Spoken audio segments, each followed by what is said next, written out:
In fact, a lot of polling of undecided voters who call themselves the exhausted majority said, I just want leaders who listen to one another. I just want leaders who speak respectfully to one another. I want to see decency. I want to see people I can look up to.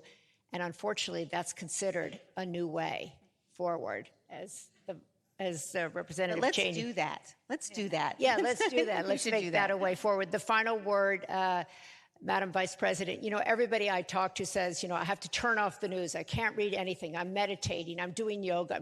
I'm so anxious. I just don't even know. I'm eating gummies, all kinds of things, What are you doing? What are you doing? Not eating gummies.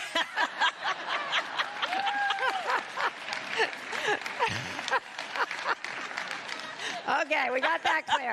But how do you, how do you handle this, the anxiety, the stress, the turmoil? Everybody's freaked out. I talked to the gentleman up there. He's like, I'm so scared. A woman's like, I'm so anxious. I can't sleep.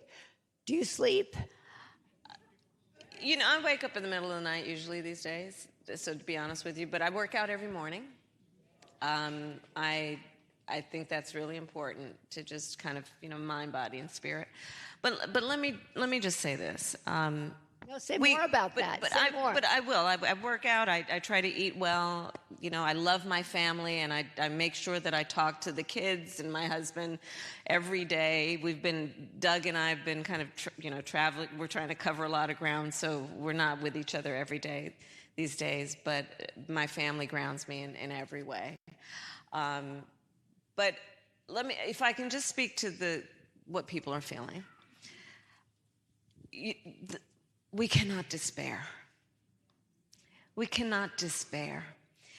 The nature of a democracy is such that I think there's a duality. On the one hand, there's an incredible strength when our democracy is intact.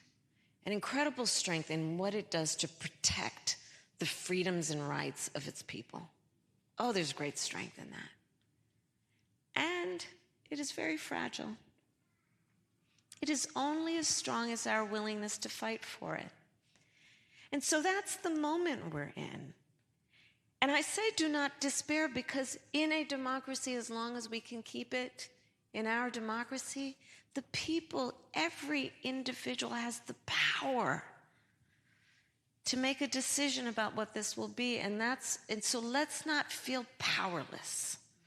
Let's not let and I get it, overwhelming nature of this all, make us feel powerless, because then we have been defeated. And that's not our character as the American people. We are not one to be defeated. We rise to a moment, and we stand on broad shoulders of people who have fought this fight before for our country. And in many ways, let us look at the challenge then that we are being presented and not be overwhelmed by it. The baton is now in our hands to fight for, not against, but for this country we love. That's what we have the power to do. So let's own that. Dare I say, be joyful in what we will do in the process of owning that, which is knowing that we can and will build community and coalitions and remind people that we're all in this together. Let's not let the overwhelming nature of this strip us of our strength. That's how I feel about this.